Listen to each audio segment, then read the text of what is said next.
do it. Let's do it. All right, folks. Welcome to 120 Months. My name is David Parsons. I'm here with my good friend, John Lombardo. Good to see you, John. Hi, everybody. Hi. I love how you do that. You're still the great aunt at the beginning of this. Hi, David. We are walking through the 1990s. Actually, sometimes it feels like we're sprinting through the 1990s because we're recording episode after episode about specific months in order of music releases. And we had got through 1991, which was an enormous year in the history of music. And now we are kicking off January 1992. Happy New Year, I guess. Mm-hmm. Even though it's nowhere near January right now. In real time. In real time. But in our minds, we are walking back to January 1992. You may be walking. Yeah. I'm moonwalking. Nice. Very nice. Yeah, well, it is a trip backwards, isn't it? It is, see? So that works. So we're going to listen to, or we already did listen to, a bunch of albums from January 92. And I anticipate 92 being another year that surprises us and delights us with the music that comes out. One of the things I've taken to saying on the show is some months are better than others. Right. This was, for me, this is a special month. It really was for me. Yeah. Well, there's a lot of like literal magic in this month, and the first two records that we listened to here on this list really sort of put me into a very particular kind of mode. Heavy themes. Yeah, right. Heavy themes. And three of these four records I was listening to and into when they came out in 92. And it brings back a lot of wonderful and powerful nostalgia for me to listen to this, because this was music I loved at that time. Well, it's funny you say that, because I think nostalgia will come up more than once on this particular episode. So let's get into the records we listened to. The first one is called Little Earthquakes. It's the debut solo album by a singer-songwriter named Tori Amos. She is one of the pillars, I feel like, of the 1990s women in rock, women in mainstream music making, but specifically in that singer-songwriter mode. And I don't even know if she's rock. I guess she is. Well, it's funny because so listening to this album, I've always really appreciated Tori Amos, and I've probably listened to her stuff here and there over the years, but I've never really sat down and listened to a record of hers. Gosh. And so this was like a big deal for me. I've never listened to Little Earthquakes before. This isn't. Some people will eviscerate me for saying this. This is just my opinion, of course. This isn't even her best record. No, I don't think so. This is such a great record, but Under the Pink is considered her best record, right? That's to me, Under the Pink is a masterpiece. I mean, we're quibbling here with what's the best. This is still a fucking great record. She is one of the great American geniuses of songwriting and music of this era, for sure. So speaking of women in music, and in the 1990s, I just put up a video of me shitting all over Annie DeFranco and talking about why I didn't like it, et cetera, et cetera. That was a couple episodes back, but I will remind everyone. And he was literally in the video. Yeah, it's amazing that I got through all the censors, but somehow, no, I feel like that.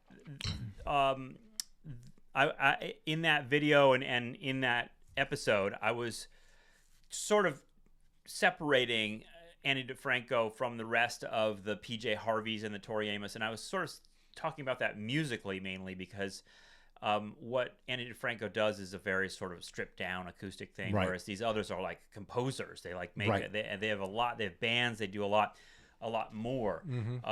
But either way, I feel vindicated in some way because listening to Little Earthquakes, I was just like, this is on just another level. Oh gosh, in terms of what it sounds like, the content, the lyrical content. Tori Amos as a writer, I was blown away by this album. She's some critics say that she sort of carved the template for all the women of the 90s. I could see that, and that's for reasons in both content and form, right? Like the only reason I would disagree with it is she's so unlike anybody else. That's true. She's so unique. I don't think that, you and I have talked about DNA, right? Yes. She comes from, I mean, you cannot deny she's coming from Kate Bush. Yes. Very heavily influenced by Kate Bush. We could talk about that a little bit. But then who did she influence? I think she inspired everybody. But I don't know a bunch of artists that seem influenced by her because I don't think most people can do what she does. Well, You know what I yeah, mean? we talked about that. There were like there was a burst in the late '90s and 2000s of like the piano girls who were sort of doing that thing where they're Yeah. sitting at the piano and sort of pouring their guts out and Right. really like being very confessional. And I feel like that's her.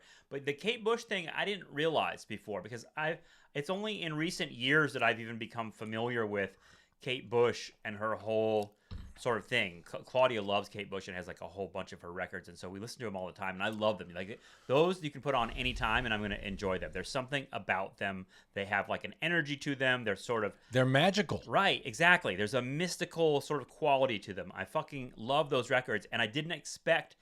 Like when I put this on, like the reputation for Little Earthquakes for me that preceded it was like, oh, this is like an album where there's going to be a lot of like really confessional stuff and a lot of stuff about like sexual assault and trauma and abuse and sort of Tori Amos like coming to terms with all these experiences. And I was sort of bracing myself for like something ugly, in other words, like this is going to be hard to listen to.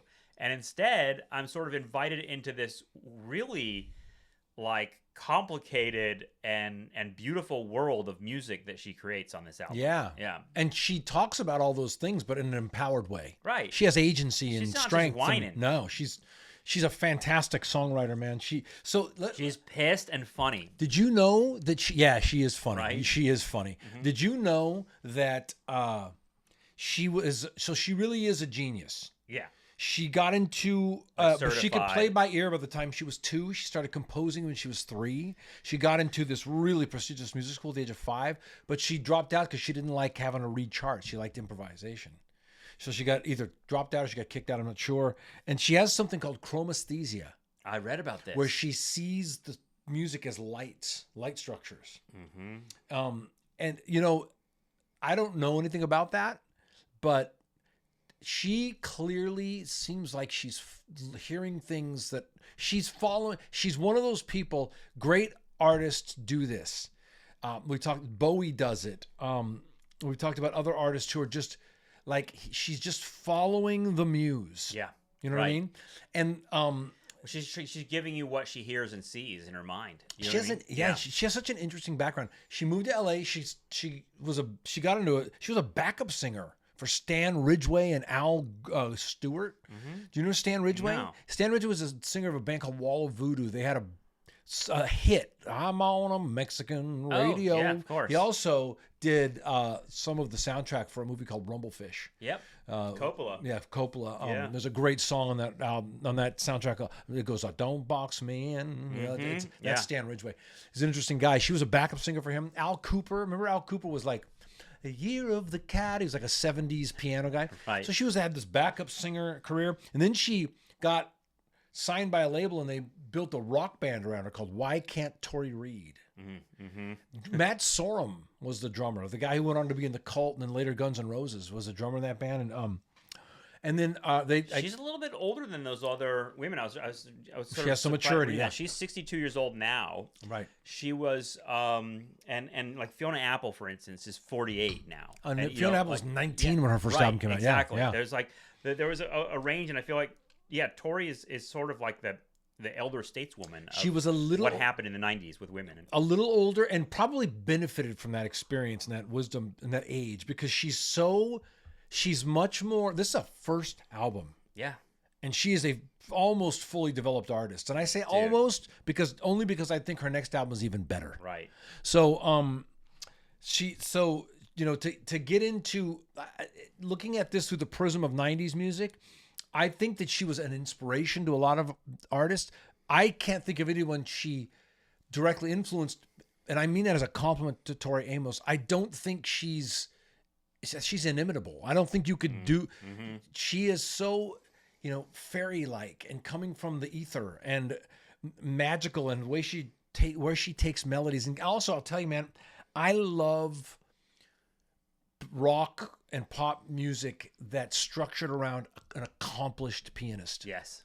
Ben Folds, Ben Gibbard of Death Cab for Cutie, mm-hmm. Elton John, Billy Joel. Me too. There's a there's phrasings in the note, in the chords that give the music a depth. Yeah. And I really hear that on this record. There's just some beautiful piano playing. I agree. I love the sound of the piano, and I love what you can do with it in this genre. And she does things that are sometimes surprising, like where the melody goes. Yes.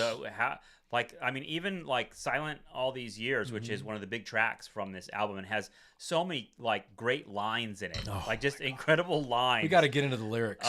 Yeah, but I want to bring up the lyrics actually, because those lyrics just every one is just so cutting. I got the Antichrist in the kitchen yelling at me again. Fucking hilarious. Yeah, I know what you think of me. You never shut up. Like things like that. Just she's funny and cool, and like I like her anger. She can. So before I get into the lyrics, I also want to give her credit for something else. She sings with a lot of affect. Yeah. She goes into these and like breathless. Yes, right. And it never gets corny. No. It all feels like these are dynamics. And that was something that I really hated about Ani DeFranco, is I was like, there's something like really affected about her. And I guess that's a good way to think about sort of how sometimes that can work and sometimes it doesn't. I think I know why. It depends on the authenticity of the artist doing it. Yeah. If you're doing an affect because you don't know what you're doing. Right. There were when Britney Spears was huge. Yes. 2003, 2004.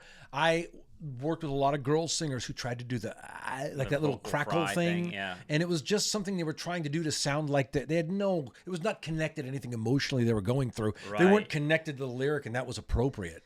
But Tori's doing it that's the voice she's using to say this one thing she's saying. She's so authentically connected to it as an artist. There is the song, you talk about precious things. There's a line in the song.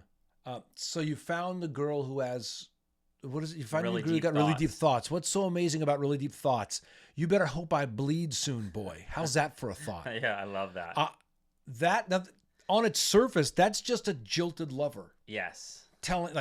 Bitter and telling a guy, but like all great art, it infers something much deeper for me. I sat and thought about that for a long time. I'm like, what sex means to a young woman as opposed to what it means to a young man. Totally. I mean, that line stuck out for me too, and in part because it sort of brought me back to a whole world of this kind of discourse that was around in the 90s. That was sort of like women talking about sex in a way that sort of owned it for themselves. And the vagina monologues. Yeah, exactly. And I brought this up with Riot Girl and Bikini Kill and Kathleen Hanna writing slut on her stomach and like this sort of like very, very different attitude. Owning it. Yeah. Taking it back, sort of. Yeah, and being like kind of gross about it and talking about like periods and menstruation and like, talking about that sort of stuff in kind of a snarky, funny, throw it in your face kind of way. Well, I think that line is really, I don't know if it's influential, but it's of a very important stream in the culture that was around powerfully in the 90s. Sometimes literally throwing it in your face. Right. I saw L7 this was probably 1993. The bass player was playing and some guy yelled something. I don't know. She had her foot up on a monitor, so maybe he yelled something, eluded her, and I swear to God, she pulled a tampon out of her pussy and threw it at him. Nice. And I thought, fucking hell. Yeah. See, even saying the word pussy was like, I think people cringe at it in a way now that they didn't then. It's hard to explain, but there was a different thing going on in the culture. Do you know that when sex? You know when you're weak, my daughter, and I don't know if all of her friends do it, but my daughter, she's 26, she lives in Manhattan, so they call it, if you're weak in scaredy cat or whatever, soft, they call you a scrote, not a pussy. And we talked about it. Yeah. She's like, pussies are tough. Yeah. They can be stretched and right. A child can come through there. You touch a scrote and the guy's like, oh yeah. So, right. She's right. That's a much more appropriate use of the term. But this like that in itself is so 90s. This what we're talking about really is the sort of like fabric of what is called third wave feminism. Like there in the 90s there was a kind Here of comes feminism. The liberal and education. Right. But But you know what I'm talking about. I do. And music was a huge part of it. Of course, the music of course. scene. I mean, honestly, one of the biggest third wave feminists that I could describe would be like Kurt Cobain. Oh yeah, absolutely. The way he never met a wise man. If so, Right. it's a woman. Yeah, Right. yeah. The way he engaged and talked about gender in his songs, and we've talked about this before, was a new thing, and it sort of I think for a lot of young men, it was powerful to hear that. Because it was like, oh, well, he thinks it's important, so I think it's important. That is good. Yeah, Eddie Vedder, too. Especially in that world of like heavy, Right. You know, listen, I've been alive long enough to know what it's like to love being a man. Mm-hmm. I'd love being a heterosexual male. Sure. And I also know what the fucking massive shortcomings are of being a heterosexual male. And I'm happy to have... I have a daughter and a wife, and I'm happy to have feminine energy informing some of the things I learn about life because it's a much more complex energy. And what she's saying here, there are traps that you can fall into in that identity as a straight male. You know what I mean? For sure. Like, I'll even say straight white male. I think it's very easy in this culture to kind of embrace that in a really crass and ugly way. And not learn anything ever. Was that a crime? Yeah, right. Yeah, I'm sorry. Exactly. No, exactly. I know. I mean, we are living in a moment of intense backlash to all of this stuff. I talk to my daughter about that. I tell her, I'm glad you're alive right now. Women have never had so much voice. Right. And there's still so much that needs to change. But women are saying, fuck you. Like really, and of course this has been building up and a lot of women have broken down this door. Some people like Kurt Cobain too. But like, when that line about "you better hope I bleed soon," yeah, right. Like I said, for me as a man, I think that like all great art does, it infers something deeper and draws me in. And it caused me. I thought about that, and I got to thinking how whimsical and cavalier young males can be about sex. Like in that story, like, oh, I found someone more interesting than you, so you're done. Right. Oh, yeah? Well, I might be fucking pregnant with your child, dude. Like, women have to carry something heavier. And that's just the way biology designed it. It's not men's fault, but it doesn't hurt for men to be aware of the gravity and the weight. And she also says, I don't know if it's in that song where she says, so you can make me come, that doesn't make you Jesus. Yeah. These kinds of things, like, I heard this kind of stuff. I mean, I was younger than you in the 90s. So I was still like... You're younger than me now, too, if I'm not mistaken. Truly, yeah. But like, what I mean by that now we're the same age, but in the 90s... Well, that's true in a way. Because, you know, we're both like old guys now. But like, in the 90s, I was 11 years old in 1990, right? Mm-hmm, so I was like coming of age. So like when this album comes out, I'm what, like 13 or something like that? Right. Hearing lines like that, yeah, it was kind of like, whoa, you know, like, and seeing, I mean, these videos were on MTV. This kind of like language was around, and I sort of learned about sex through some of this type of material, which I think is very different than like other generations. I just thought like, in that moment, that's such a demonstration of what a great artist Tori Amos is, because in that moment she brings forth an accountability for narcissistic young males in a way like whoa, you know, and just by saying this simple thing, you know, I just saw Springsteen live. Okay, he's a genius at this. Mm-hmm. He's a genius at being able to tell some simple surface story that infers so much more. Right. You know? Yeah, he's a story guy. But I'm tired of coming out on the losing end. Mm-hmm. So I met this guy, and tonight I'm going to do a little favor for him. Like it's such, he just can say something so simple. Dylan can do that too. There's a lot underneath the surface. Yeah. Yeah. There's another song on here called, so by the way, so Precious Things is the song we're talking about. Does she feel theatrical to you too? Like Definitely. This could be a Broadway piece. Yeah. Like that's why I said, is it rock music? I don't know. It's just like so compositionally beautiful and big, and I could see a chorus singing along with her on a stage, and you know. Yeah, well, and there are songs that conjure up visuals for me. I'm not seeing quite maybe the light creature that like Tori Amos sees when she made these songs, but like when she talks about the Antichrist is in the kitchen yelling at me again, I have an image in my mind of that. You know what I mean? Like she sort of creates images in her music. Yeah. You know, her dad was a Methodist minister. Mm-hmm. I wonder if she doesn't have a lot of religious stuff. imagery Well, in her the first song is called Crucify, right? Yeah, that's right. Yeah. It's a great song. I think Jesus does come up quite a bit in her stuff, and ideas of blood and ideas of like, I don't know, the sacred, and I wouldn't call it religious music at all. It's the feminine. It's feminine energy. It's the goddess, like it. Which She's a teacher, man. That's what I felt like. Yeah. I was like, she's preaching here in her own way. You told me a guy. I thought of this. You told me about a professor. You and Claudia were telling me about a professor you had, who was like teaching a class on the significance of Alanis Morissette. Right. Yeah. I think he meant Tori Amos. Right. Like that would be warranted. Definitely. Well, I don't want to diss Alanis Morissette because we'll do that in a couple of years. She but might be the poppy version. In like a different delivery system, because she sells more records, right? I think Alanis is bigger than Tori. Well, Alanis had a bigger moment. Yeah, she had that one record, Jagged Little Pill, and that is kind of rock music.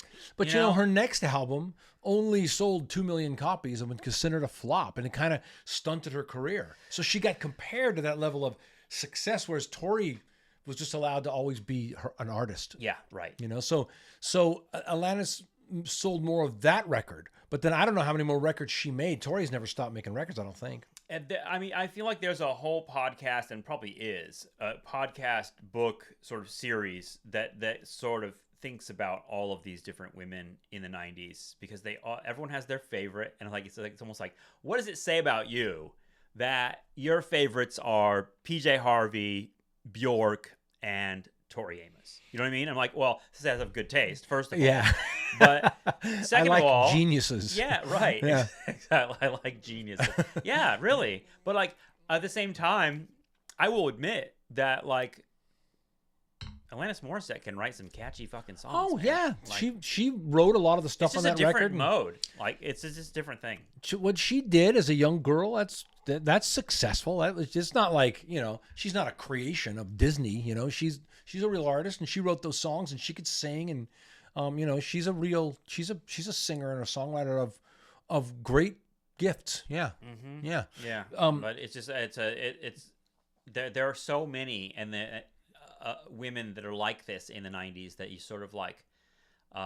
It's like a genre unto There's its own. so many women in the 90s. Yeah. It's such a great era. The early 90s, maybe the latter 90s too. Like there's so many great. I can't wait to talk about PJ Harvey. Mm-hmm. I can't wait to talk about Tori Amos's next record. And Bjork, I mean, even like Portishead. Garbage.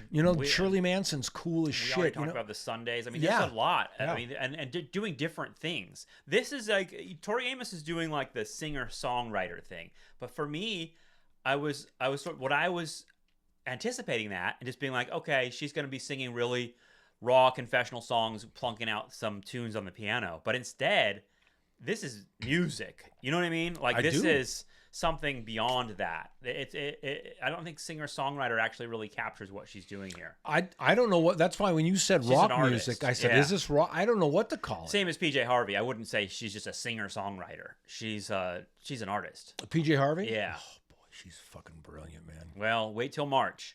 Because in March, we'll be thinking about PJ Harvey's first album, Dry. I'm going to gush. I'm just telling you right now. I love her. Okay, so let's wrap up our Tori Amos discussion, because we have some other albums to think about. But the last thing I would say about it is that this album, the Little Earthquakes, I think it gets most of the attention for two reasons. First of all, it's her debut album, so it introduced her to the world in a way where everybody went, wow, And then it has a song on it called Me and a Gun. Yeah, I'm glad you brought that up. A cappella version of a song detailing her experience being raped. And once again, such simple things that she infers so powerfully. It's hard to honestly, that song, it was hard to breathe listening to. Fucking gnarly. Yes. The lines are so heavy and beautiful, and not because they're like explicit or graphic. Instead, they're actually graphic in a different way, which is like, wow, you've taken a poetic or metaphoric image here and rendered the pain and weirdness of this experience in a way that makes me understand it. And that part of it is like a gift, but it's also really hard to listen to. You know, like, and I don't mean that as like, oh, I'm never going to listen to it again.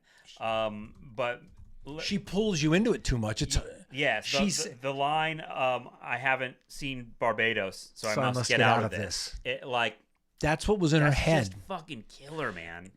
That actually communicates what your mind is going through during a traumatic experience. She is talking about being sexually assaulted in the moment. The only angry thing she says in the whole song is, yeah, I wore a little red slip. Does that mean I should spread for you and your friends? Right. And for Mr. Ed, you know, like that's the only angry thing she says. The rest of it is like the beginning. Oh my God, you know, and she's like, I can't go home because they know where I live. They took her purse maybe, you know?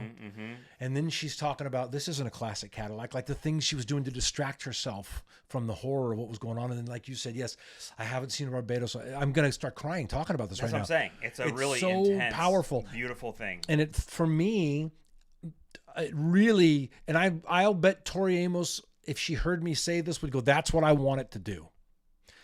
My daughter told me when she was 18, she worked at Fiore downtown and used to park in the parking structure. And we were talking about stuff like this one night. And she told me matter of factly, oh, I never walk to or from the car without my keys in my fist.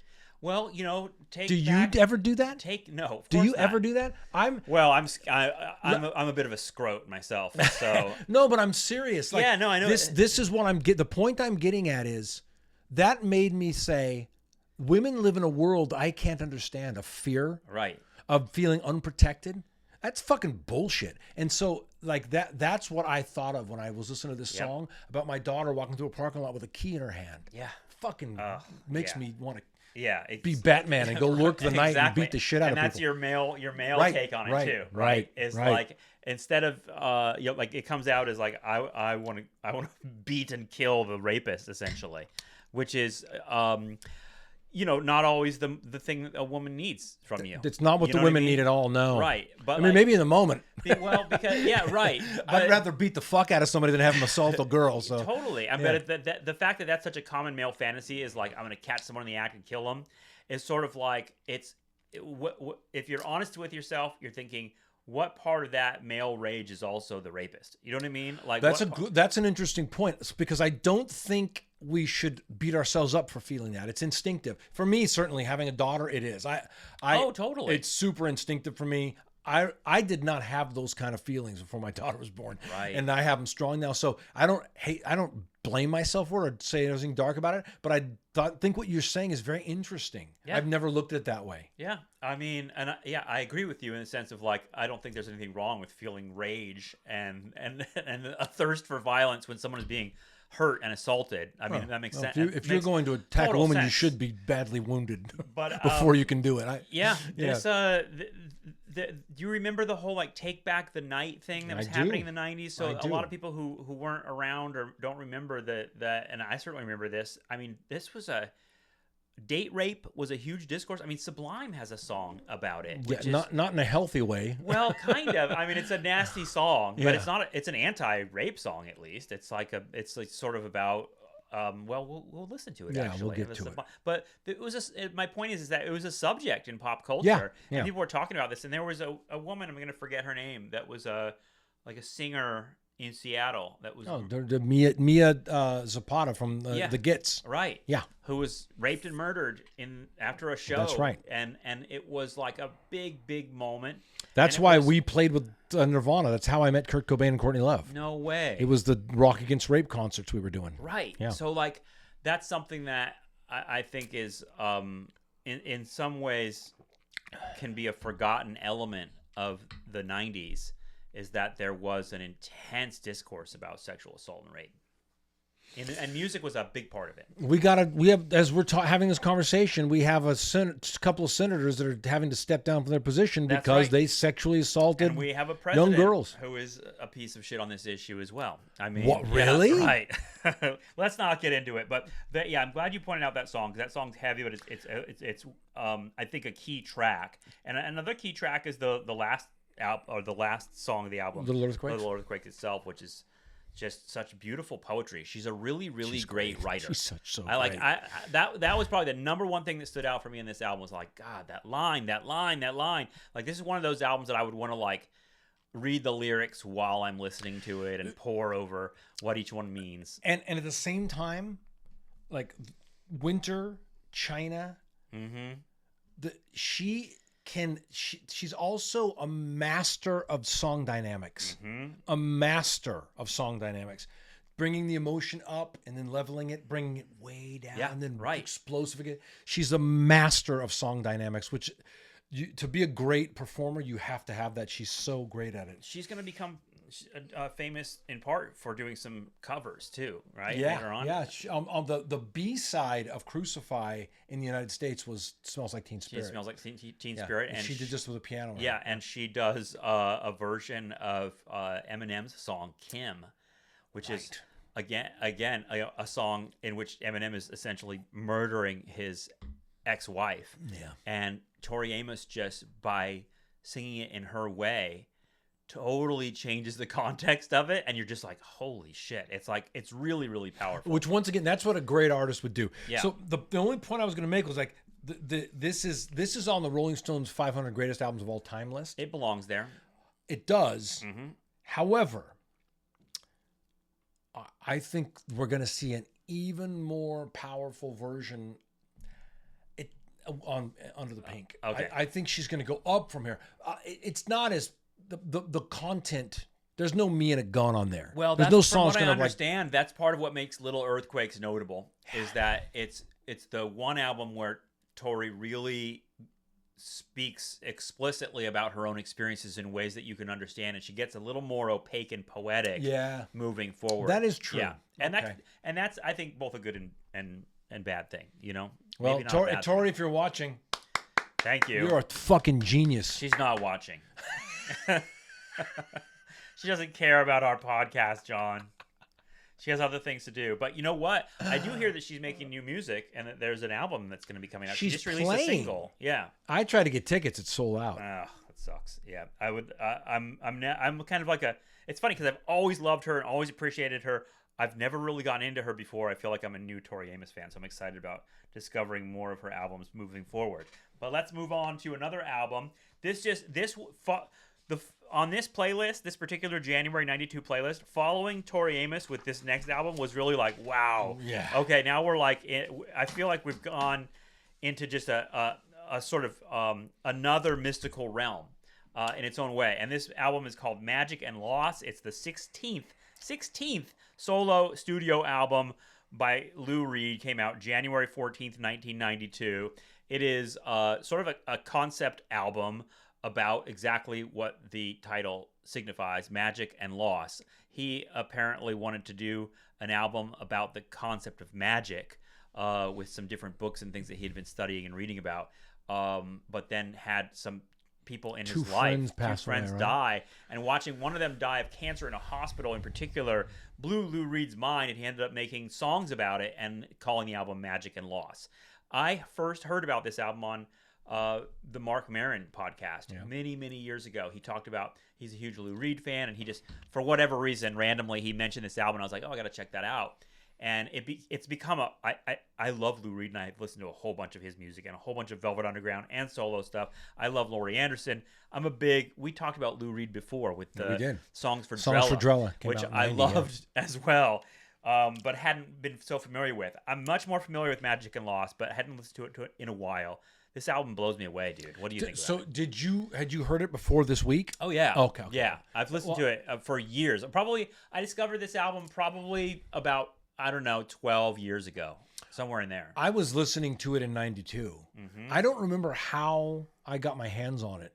But at that time, this woman that I'd been deeply romantically involved with for years left the country and left me in a really abrupt way, and I was really devastated. And so I had my own loss that I brought to the table.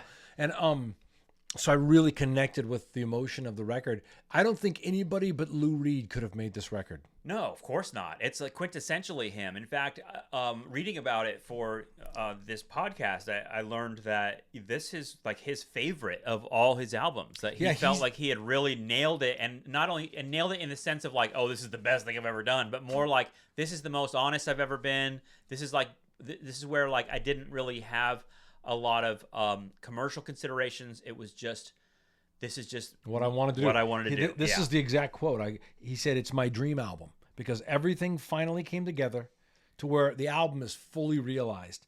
I got it. I got to do what I wanted it to do. Yeah, right. Commercial thoughts never entered into it, so I'm just stunned." Yeah. Yeah. Well, I mean, to me, I can hear that. I mean, Lou Reed is a lot of attitude and swagger. Yeah. You know what I mean? Like a lot of Lou Reed is kind of like, you're sort of like, is he for real the way he said? Because he'll talk about hitting women in songs, you know, like when he's like playing a character, you know, like he's just sort of like, he comes off as just like this like ultimate New York cool guy. He's always struck me as like a musical version of Charles Bukowski. Yeah. Someone who lives a life, but then kind of embellishes it into a character in the books and the stories. But there's kind of a rough asshole element. Oh yeah, you know, and like this album, because the rawness of it is one of the features of it. Yeah, but because he's dealing with death, and he's talking about death in such a frank way, and he is openly scared of it. Like some of the most like compelling moments on this album are when he's like, "I'm watching you go through this, and I could never do this myself." There is a moment on this record that just, if I want to sing it right now, but I might weep. It's so powerful to me. Which song? "The cold black sea waits for me, me, me." Yeah, right. Yeah, that's him going, "Where did you go? Whatever you went, I'm going in too." Yeah, the two songs towards the beginning, "The Magician" and "The Sword of Damocles," just kill me. When the "Sword of Damocles" guitar part comes in, just I know where it's going. I know that he's in that song. You can hear his sort of struggle, you know, to heal you, they must kill you. Yeah, and put some meaning onto this. I mean, he says like, "I've seen people die of car crashes and drugs. Last night I saw a kid get hit by a bus on 3rd Street." Yeah, but this slow torture is really hard to take, and the way his voice says it's hard to take, you can tell it is hard to take. Like, I don't know. There's truly something special about this album, honestly. Well, he's not a sentimental songwriter. Right. He's very stream of consciousness, very esoteric even, or not. Esoteric isn't the right word, but you know, he's very matter of fact street poety, and then you can hear some of the emotional vulnerability that he's going through, even though he doesn't get really sentimental on this record. But actually, the songs for Drella was more sentimental. Yeah, it was. You're right. Lyrically. Yeah. But he talks about like the way he just talks about that. One of the reasons I said only Lou Reed could have made this record is because how could anybody else sing morphine and that mix of morphine and dextrosine? We use it on the street, right? Like he's just talking about like how radiation kills both the good and bad. It doesn't discriminate. Yeah, it's just what his observations spoken over the music. Yeah, we talked about that in Songs for Jello too. Like he gets away with a lot because he found a way to just talk over chords that is somehow musical. Fits syllables, so you don't think it's in Sword of Damocles. The Sword of Damocles above your head, like you're just like, he fit all that in there, and it somehow works. His voice is really iconic. You know, like you hear Lou Reed's voice, and you're like, it has so much attitude to it. He has freed himself from the strictures of singing. Right. You know, he can sing sometimes, but when he doesn't want to, we talked about this on Songs from Jello too. I remember when he has more to say, he can just talk the line, and the rhythms and the tempos don't stop him. That's why I said only he could have done this. I love this album. This is an album that I feel like I'll return to at different points in my life, like dealing with loss. Honestly, you know, like just to hear his courage, because I know that he's like the character of Lou Reed in this album is struggling to sort of come to terms with what he's witnessing here, and he doesn't like it, and it's scary. And then understanding that Lou Reed himself got cancer and died when he was in his early 70s. How old was he when he wrote this album? Well, this came out in 1992, right? Yep, 92. So he probably recorded in 90. Lou Reed was born in 1942, so he was 50. 50. Yeah. You know, I'll tell you something. I had like an 8-month-long existential crisis when I was turning 50, where I became terrified of death. Mortality was looming somehow. Yeah. And now I think it was like the last vestiges of my Catholicism leaving me. And it actually put me on sort of I hate to use this word, but like a journey of reading some literature and doing some spiritual work and meditation stuff where I no longer have any fear of death. So I'm glad it happened for me. But it was about the same age when. Yeah. I mean, it's something we all come to terms with, right? One way or the other. And for me, like I describe them to my friends as fugues. I have death fugues in my life. And they probably started honestly a long time ago, like maybe in my teen years, but they became more pronounced as you get to be an adult, when you start thinking like, oh, I'm actually old enough now to drop dead of a heart attack, right? Like that, when you start to get that age, and then you start feeling pains in your body, and you're kind of like, oh, is that the fatal cancer? Is that the thing that's going to kill me? And it's very easy, at least for me, to like fall into a kind of real sort of fear and paranoia about all those sorts of things. And I think Lou Reed is sort of that. The gift of this album is sort of giving you a way to think about some of these things. That's what this record is about. I don't know this, but I bet it's true. He'd never really thought of it before, right? That was me. Which is crazy, because he says like he was a Warhol factory guy, meaning he saw a lot of people that die of drugs. A lot of people dead around him. But that's not It's not slow cancer. Your experience in the world. I mean, I have friends who killed themselves and died of drug shit in my 20s. Yeah. It didn't scare me. When you yourself are facing some type of, for me, it was like this big 50 number looming. Like I'm sure that when it becomes real for you, I'm sure that I'm not trying to take of any of his pain. His pain was for the people he loved being gone, but he was also imagining himself laying in that bed for sure, because that's where he ended up. And, right? And you know the story of him dying? Laurie Anderson wrote about it really beautifully. No, I don't know about that. She said that he got into Tai Chi. This was his method. Like, oh, cool. His method was meditation, Tai Chi, doing poses. She said on the morning that he died, it's an image that has really, really stuck with me. She said he was laying in bed, the sun was coming in through the window, and he was just doing his poses sort of just with his hands in front of him and doing these like different Tai Chi poses, and he died in one of those poses. Wow. And I thought, God, that's something so moving about that. Yeah. And it's really, to me, the fact that, this kind of New York curmudgeon asshole guy that like, the fact that he was able to find that for himself and like find that path is really inspiring in its own way. Yeah, I'm glad to hear that. Look, I was a young, cocky artist, and I got enough attention for my art that it made me even more cocky. Right. And so that fuels all this ego and identity. But you better learn to get rid of that shit as you get older. Yeah. And put something deeper in place. Yeah. If you don't, I know people that are older than me that never did that, and they're lost. Well, yeah. And for all the people, religion ain't it. Right. Sorry. So there's a. Well, it can be it, but you have to approach it the right way, I think. You know what I mean? Don't get me started on this. I don't mean religion. I mean like. Religion. Tai Chi, right? Is Tai Chi. It's a system. A system for sort of accessing something beyond yourself. To know and to. Can I say how I disagree with that statement? Yeah, here we go. Not to access something beyond yourself, to access what is truly in yourself. Okay. To know yourself as part of. Right. That's the thing. Right. And to cast away the delusion of I'm John. Yeah. Right. I'm an Italian. You're part of this expression, and Tai Chi can be a way to do that for sure. Well, Lou Catholicism, Reed, not so much. Right. Well, Lou Reed as a kind of figure of like the New York underground, my image of him like wearing a leather jacket, sunglasses on, being an asshole to an interviewer. The cover New York. The guys asking him like, "Hey Lou, how's your tour going?" And he goes, "Who gives a fuck?" Yeah. I love him for that. Yeah. But the fact that he was able to sort of also have this inner life and transcend just being that is really interesting to me, and that makes me love him even more.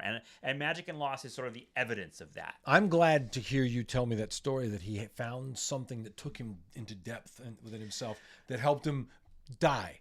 Because I'm a much more sensitive guy than I think his persona and public ego sort of let on. You know what I mean? For the sure. fact that he was with Laurie Anderson for so long, like she's another artist that I've discovered in the last several years. Like her music is fucking amazing. Gosh, I don't know that much about Yeah, her. what she does, I mean, it's in that Kate Bush league a little bit, but it's Yeah. also a little more like avant-garde, arty. It's really, she has a really cool body of work, but like I just have come to appreciate them a lot. In fact, I need to read a Lou Reed biography or something. Like He I'd also love to read more about him. And I'll tell you something. This record, you got to give a lot of credit to the players. Yeah, The instrumentation sounds is beautiful. great. Rob Wasserman's that fretless bass is such a part of this sound. There's so much emotion in the gentle, slow moving up and down the neck. And then he's got Michael Blair, who played on a bunch of my favorite Tom Waits albums in the 80s. Michael Blair was in Tom Waits' band when he was doing stuff like Swordfish Trombones and Rain Dogs and Frank's Wild Years and stuff. So he's his percussion, like there's a song, this is one of my favorite Lou Reed songs of all time. It's called Dreamin'. Yes. And in this song, I it's once again like you're talking about Lou Reed, this sort of tough, hard as nails persona. This is one of the few times when I listen to Lou Reed where I can really feel him feeling something. Yes. And it's so beautiful. Once again, he infers so much just by describing the room. Yeah. I see a red lamp, and so lovely. And but Michael Blair is doing these. Maybe it's a timpani. I don't know. It just sort of sounds like thunderclouds, and it's so subtle in the background. And it just gives it a beauty. It's a beautiful piece of work. Yeah, I love this album, and the one of the opening songs has the repeated refrain that comes back at the end. Yeah, where he's saying, I don't want some of it. I want all of it. Yeah. Give me all of it. Oh, yeah. I love that idea. Did you think that's a woman singing on there? No, it's little not. Jimmy. Right? Yeah, it's the soul singer. Yeah, his name is Little Jimmy Scott. Yeah, Little Jimmy Scott. Yeah, it's a really interesting voice. I want all of it, not just some of it. Yeah, and it's also kind of like, well, what are you talking about that you want all of it, some of it? But to me, I'm like, I can hear so much in that. You know, it's a great poetic line. I want all of it, not just some of it. The other song on this record that just makes you go, wow, is the Goodbye Mass song. Yep. He just takes you into that funeral home so powerfully, and you can feel like the dread and the sort of stupor that he's in, like like when, I don't know if you've ever lost anybody, but my mom and dad both passed away, and you're kind of in this, it's surreal when they're gone. The only time in my life that I've ever gotten so weak I couldn't stand up was about 3 hours after my mom died. I had to sit down. You just go into sort of this bizarre, like a death fugue, right? But the way he talks about it is brilliant. Like I love how he says, "You wouldn't have liked it. You would have made a joke, right? You would have made it easier.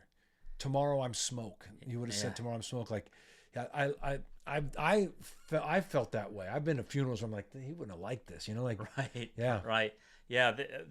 These two opening albums, Tori Amos talking about trauma and abuse and misogyny, Lou Reed talking about death, and yet they both bring something so sort of new and fresh about it, and it's not negative.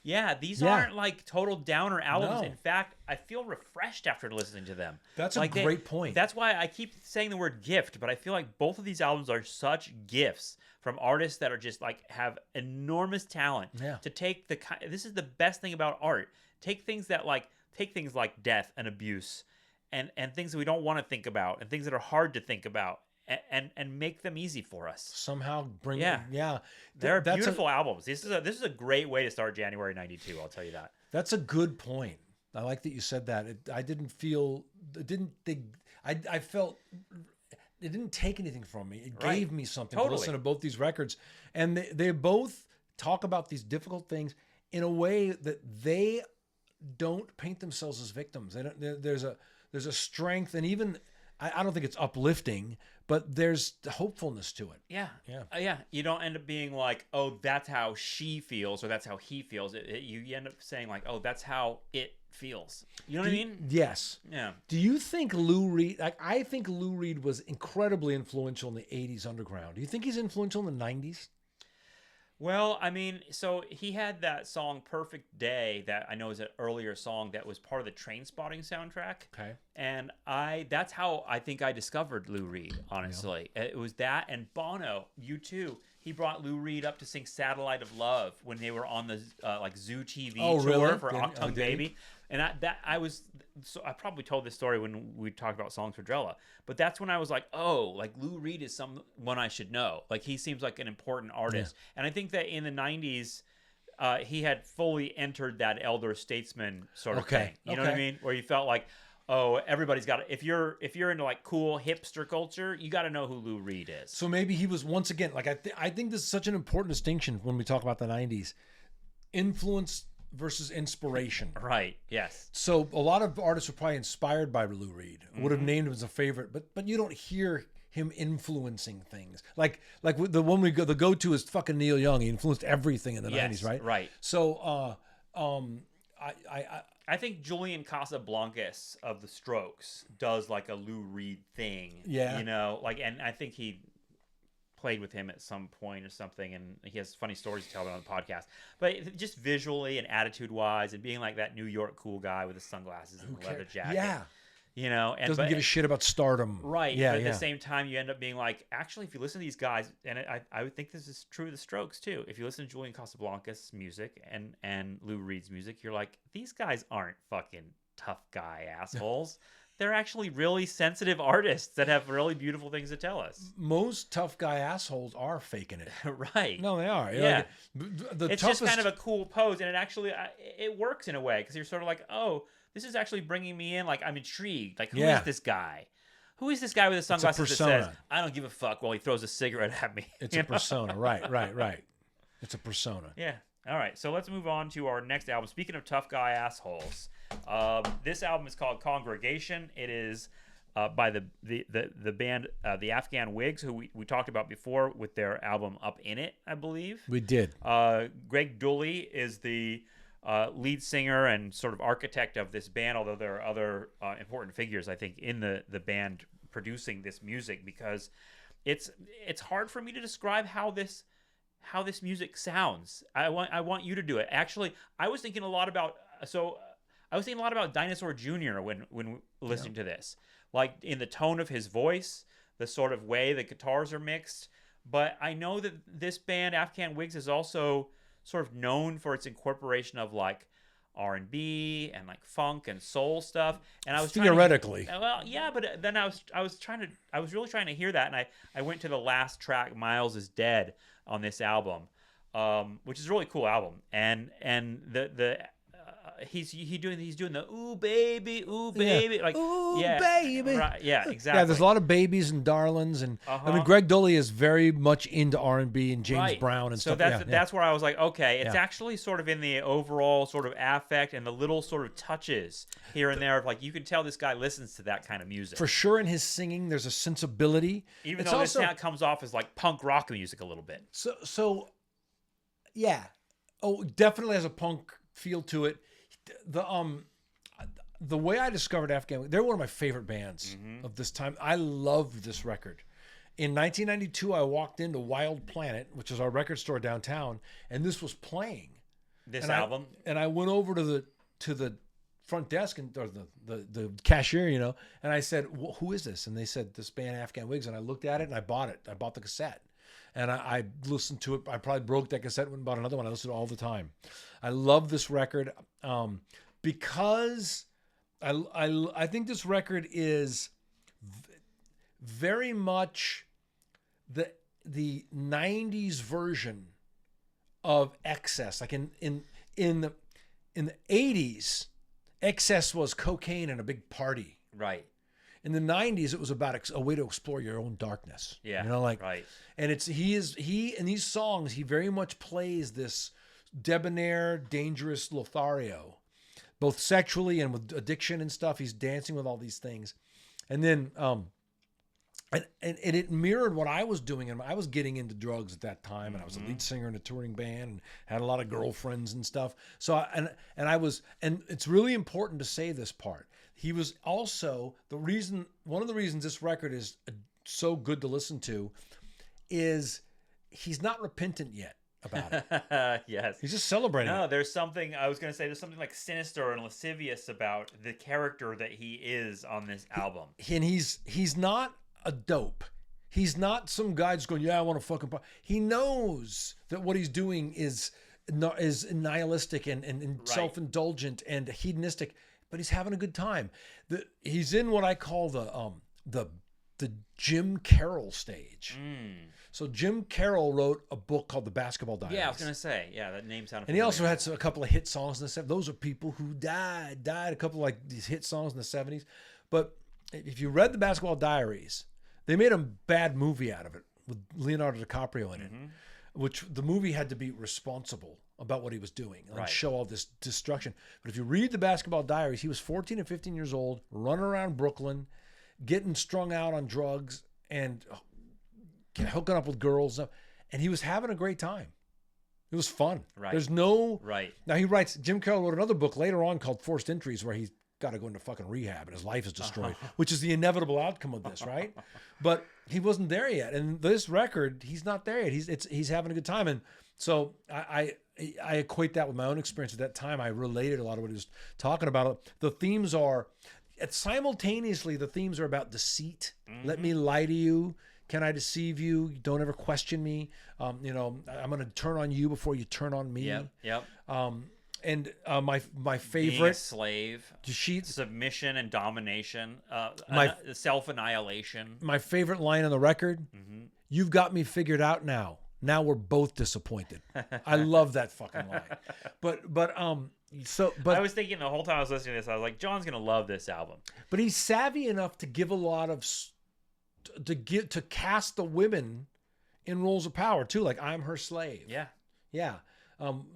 What's the song where he says, you would not lie like I told you to. Had to waste your time and tell the truth, So he talks a lot about like he's very much engaged in a demonic battle of the sexes. Totally. Right? Yeah. There are sharp turns of phrase in this. You could tell the guy's smart that made this album. Yes. And yet it's also seems like it's got its own kind of raw aesthetic to it. Like he's not a crooner. Like he's not like he's sort of like his voice cracks, he's sort of screaming a lot. You can tell that this comes from like raw emotion. I think that's probably part of what sells this band. He's got a great rock sensibility. He reminds me of Ray Davies of the Kinks. He's got a thin, reedy voice. He's like a satanic Ray Davies. And I do like the brokenness that he sings beyond his capabilities. But I love this record, but I get into a little bit of this is the problem I have with this record. There's almost no other record I can think of that I would say this about. There's 1,000 records out there I think are overproduced. This one's underproduced in my mind. So Greg Doley produced this record. And I don't think he's a great producer. I think he's a great songwriter. I think he's a great frontman of a band. And it just sounds like they went in a room and recorded the songs. And sometimes, as we've talked about with people like Rick Rubin, a great producer can bring the best performance out of the band and out of the guys and out of the singer. And I think his vocal melodies and what he's doing would be better served if he hit all the notes with power. He does it sometimes. But it's like he's just like, that's good enough. And I've done that. I know what that's like. Right. And I think that if someone would have been going, no, you can do it better, man. I want. Yeah, I hear that. I feel like you're right. It's almost like there's a sketch like quality to what's going on here. And his voice is part of it. I feel like, and maybe that's something that he's refined. They're still performing. They're like still around. I think they've taken breaks over the years, but like the Afghan Whigs still exist. And they're going to play on the 20th of May. I want to go see them. Let me, if I can get it. I don't have a guitar pick. Shoot. Do you have a guitar pick handy? Yeah. Because this, I don't know if this is, it's tuned enough for me to do what I want to do. It's tuned enough for me to show you what I want to show you. This song, it's called Conjure Me. These chords.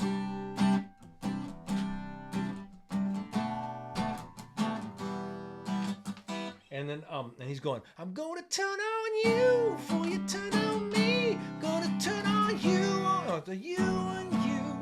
Can you conjure me? Walk for miles to my web. Like, it's so good.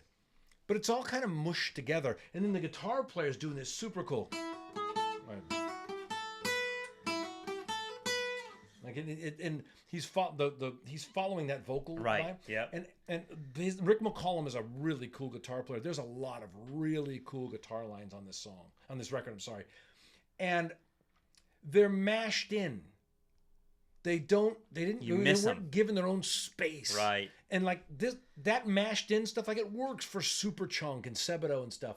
But these guys, I think, would have been served with not a cleaner production, because I like the rawness, but someone who knew how to give the sound a dynamic where things would leap out at you and then pull the best performances out of him as a singer. Yeah. I really think so. Yeah, I'm glad you said that, because there's something... I love this album, and I listen to it a lot preparing for this podcast, but I don't know if I'll listen to it again, in part because it's mushy. It doesn't... It's sloppy. Yeah, it doesn't really pop for me in the way that I want it to. The way that Steve Earle has a very unconventional... One of the things that makes people... Not the Steve Earle, but a different he's the Steve name. Earle. The drummer's name is Steve Earle. I know. It's not that Steve Earle. Yeah, not the Steve Earle. But he has a very unique... He plays a shuffly... It's cool, man. That's one of the things that makes it feel like... Do I detect a hint of R&B in this music? Right. It's the shuffle to the way he plays. And then also, Greg does a lot of... Baby, yep.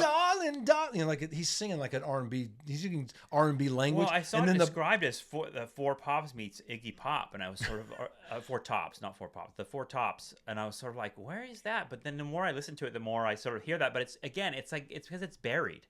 It's little signatures that are there. It's not like they're doing like doo-wop songs. They also have an old jazz cat playing piano on a couple of the songs, so yeah. that gives it a flavor too. But like. If someone could have said, we're going to work on these songs a little more till they gel, till they click, and then we're going to get a little bit more responsible vocal performance out of you, Greg, because you can. Yeah. This album would have been fucking great. I think it already is fucking great. Yeah. It is, as it is. I think love some the people record. Would say, like, well, that's the character of the album. You know what I mean? And like, that's part of what makes it charming. And I cannot stress this enough. 999 times out of 1,000, I'm on that side of the fence with things. Right. Like, no, leave it raw. Let the band be the band. This is the one time when I listen, I feel like... Yeah, because I always think about what you say about REM. You like their early murkiness, and that when they got to be like produced, where they had a producer to be like, actually, let's hear every one of you guys. I don't like it. Yeah, make up your mind, John. It's so funny to me that this record and this band that I like so much that I'm saying that about them, but I do think like, and I'm talking about like a Brendan O'Brien. Yeah, coming in and going, okay, all the source material is here for greatness. We're gonna take you guys to a place you haven't been yet as a band, and then, like I said, like say, Greg, you're gonna hit all these notes because you can, and that's I'm That's your take. That's what you want. I'm nitpicking it because, like I said, I love the record. Okay, so that's Afghan Whigs, Congregation. Cool record. I wonder what everyone thinks about it. Did you know, by the way, The Temple is a cover of a Jesus Christ Superstar song? I had to look that up. Yeah. Because it sounded a little different, and I was like, what is this? Jesus Christ Superstar of all things. And then all things to cover. A little funny trivia piece. This album almost didn't come out. Why not? Sub Pop ran out of money, so they're they're the first non-Seattle band, right? Yeah, they're the first non-Seattle band to get signed by Sub Pop. No, the second. They're the second. I'm sorry, I think they're the second. They're from Cincinnati, Ohio. They're the second, I think. The first or second band that wasn't from Seattle to get signed by Sub Pop, and they were out of money. And then Nirvana, Nevermind blows up, and they had some kind of back-end deal where they got some royalties off of that, and they made the money. And Greg Doley said he was actually stranded in L.A. And they said, "Oh, well, here's your money, and we're going to put the album out, and here's an advance." And he went to Nirvana's show at the Palace. I played the Palace before. It's in Hollywood. He said he went to Nirvana's show and went backstage and hugged Kurt Cobain and said, "I get to go home because of you." That's amazing. It's funny. That's funny. Made it possible. Well, speaking of, I think there's a similar story with this next album, which is our last album for January '92. It's called Spooky, debut studio album by an English rock band in that shoegaze dream pop world that we've been exploring a lot on this show. I didn't anticipate, but it was like, yeah, this was the time for this. The early '90s, dream pop, shoegaze, this genre that's sort of like these big reverb guitars and kind of washed out vocals and more than anything, like a sort of atmosphere. This band is called Lush. We listened to them before when we listened to the collection of EPs. It was called Gala. Came out in, if you want to go back to the December 1990 episode, that's when we talked about this before. But this is their like real first debut. I think two things that are funny about them. One, they're just like, it's two girls who were like in college together in London, and they had a magazine. This was a thing in the 90s too. It was like creating your own magazine, the zines. And they had a music magazine where they wrote about indie rock, and they wrote about the whole music scene, and they wrote about bands like My Bloody Valentine and things like that, and they were into it. And then they thought, well, we should have our own band. And there was sort of like a punk element to it, where they just like picked up some guitars, right, and just sort of like, I remember that now, yeah, just sort of like started figuring it out. And then they realized, actually, we could do this, and they began getting attention, and they were writing about themselves in their own magazine, and they became bigger than they ever anticipated. And they put out a couple albums that are now considered kind of classics of the genre, at least in an early way, and this is one of them. It's called the album is called Spooky. And also the other thing I wanted to mention to it is that Perry Farrell of Jane's Addiction was like a big early booster. He invited them to be on the Lollapalooza tour. Right. Yeah. Which they didn't do that well on, but yeah. Right. I know. It doesn't seem like they would fit. This record's produced by Robin Guthrie of Cocteau Twins. Right. And they're another one that sort of might fall into this genre where you're sort of like, I don't know what they're singing about at all, but it doesn't seem to really matter. Well, I was because it's all feeling this. When we're listening to these things, because I listen to them in a certain way. You are way cooler than me. You listen to them on vinyl a lot.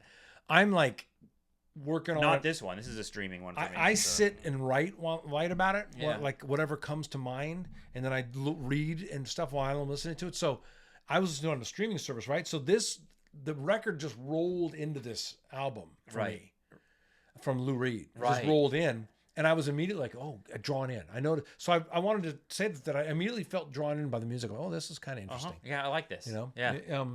It's the dream pop thing, and it's shoegazy, but it's like minor chordy and a little bit, grungy. Yes. Did I just use the term grunge? But yeah, it is, and I mean that in a good way. Like I like the way the girls sing together.